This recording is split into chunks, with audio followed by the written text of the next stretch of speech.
G'day everybody and welcome to Andrew's Art and Models. We have a cracking little kit review for you today. This is the Hobby Boss 135 scale German VK 1602 Leopard.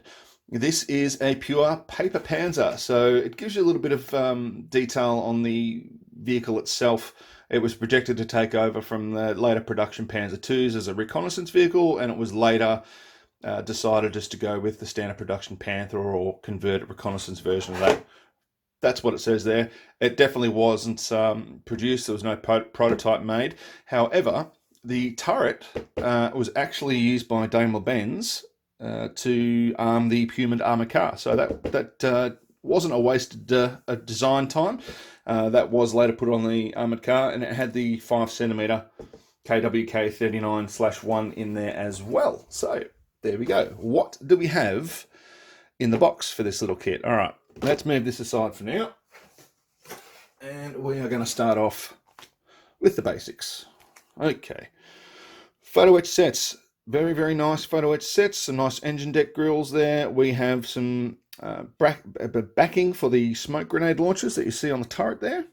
So pretty cool, and lots of little bits and pieces that just go around the exterior of the tanks. So some of these you fold and they go on the rear, so on and so forth. Just little extra pieces, which is nice. It looks like a decent little set. Decals are very simple. So it is literally just number sets. They seem printed very well. They don't seem overly thick. And I'm interested to see how these go. You can pretty much make up whatever you want for this vehicle. I don't think there's anything right or wrong. Just have some fun with it. And that's why I love these paper panzers. You know, no one's going to go, oh, historically, that was actually blah, blah, blah. Yeah, who cares? Have some fun, enjoy yourself.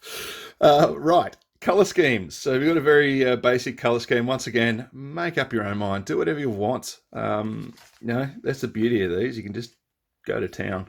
That's your typical German red, brown, and green, and sand yellow, and it's just the one scheme that they provide you. But you know, use your imagination. Instructions. So it is an interesting little build. So it's a bathtub style hull. You have a torsion bar suspension, which I found quite interesting. And then you've got your overlapped road wheels. So I'm assuming that the overlapped road wheels were to give it commonality with something like a Panther, to cut down maintenance and production time, so on and so forth. But which is kind of interesting to see that set up on such a small vehicle. I know there are others, but still. Yeah, quite cool. Installation and instructions, all very simple. It's not overly complex, and really the wheels and tracks are going to be the majority of this build. Excuse me.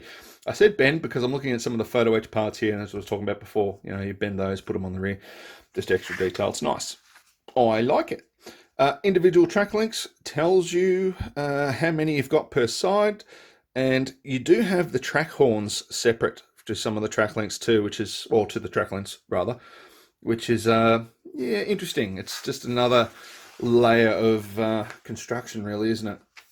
Top of the hull, very basic, and you can see it's really reminiscent of most German designs anyway. You've got your hatches at the front, you've got your engine at the back, central mounted turret. It's all very straightforward and nice. But the only thing I find kind of odd about the design is just that this part here, I mean, I don't know why you wouldn't just continue up and give yourself the little bit of extra space or whatever. I mean, obviously that's a little bit different there with the tracks, but yeah, it's kind of odd. Anyway, they never built it, so I don't need to worry about that sort of stuff. Moving on. Fenders, storage kits, storage boxes on the back, and then the installation of the turret, all pretty stock standard stuff. But what a neat looking tank, I reckon. It is a great looking little vehicle.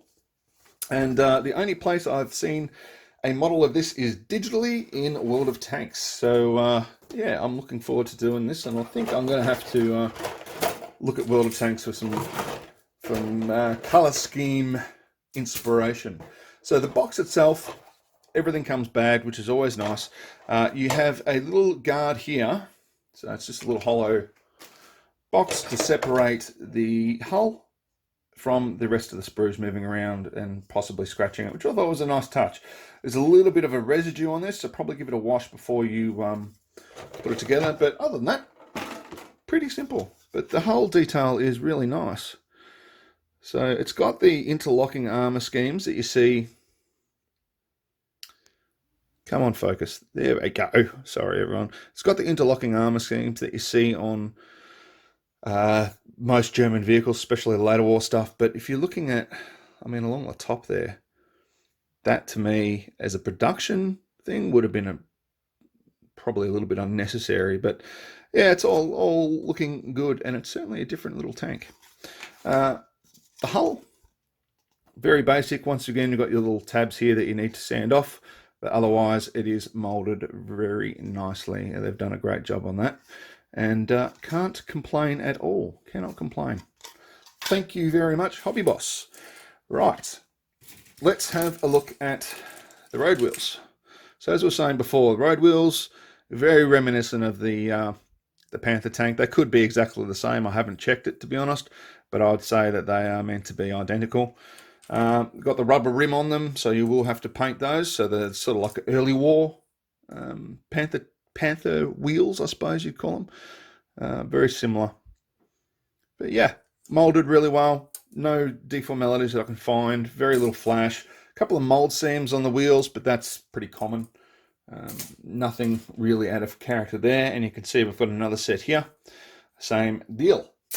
Right, moving on to the dry sprockets and the return idler. So the rear idler there. And the detail on these is quite nice. Once again, I think they've done quite a good job on this. You know, you've got your little Bosch headlamp, you've got your little toe shackles, everything like that. I mean, they can reference other things for that. But the suspension setup is you know, it's reminiscent of the larger vehicles. It's certainly, I don't know, it just boggles my mind seeing it on a smaller tank like that. It sort of makes up most of the vehicle. Molding wise, very, very good. Happy with that. Thank you very much. And let's move on to the last sections. So we have the fenders. Probably would have been nice to have seen a photo etch set for this, but I can understand why they haven't done it. Basically, it's really going to be a limited production thing. You're not going to sell as many of these as you'd sell, you know, a Panther or whatnot. So I can understand that they probably haven't invested in that. You might find something aftermarket. There's aftermarket for just about everything these days. So who knows? Little stowage bins, similar to what you get on the Panther. Quite nice. I like those. And the rear of the hull there. So very nicely done. Little hatches. Yeah, it's all molded well. Once again, there's a little bit of a resin feel to these, like a oily feel to these. So I will be giving these a wash, as we said. Same on the sprue as the other sprues. I've mentioned that before. But yeah, and there's the turret. Nice little turret. And it's sort of, I don't know, I mean, the turret doesn't really match the tank. If you look at how interlocked that hull is, and then you look at the turret, and there's no real interlocking on it anywhere. And I suppose that's, I mean, it's probably really thin armor anyway, so you might not be able to, or you might not bother. But yeah, really kind of strange. Turret ring, all very simple, and it just clips in. So it's nice. Nice. And there are the smoke grenade launchers we were talking about before. So they give you a set in here as well, which is quite surprising. Right, moving on to the tracks. Let's have a look at those. Right, so track sprues. There are a lot of little tracks for this little vehicle. You can see they're molded reasonably well, so I don't have a problem with how they're molded. You've got the little tabs to take off on the ends there, so just make sure you clean those up. It's going to be a little bit of a pain tidying all that up, but it's not huge. It's not a huge issue, really, is it? The guide horns there, the hollow guide horns, which are to go on the tracks as well, which is different.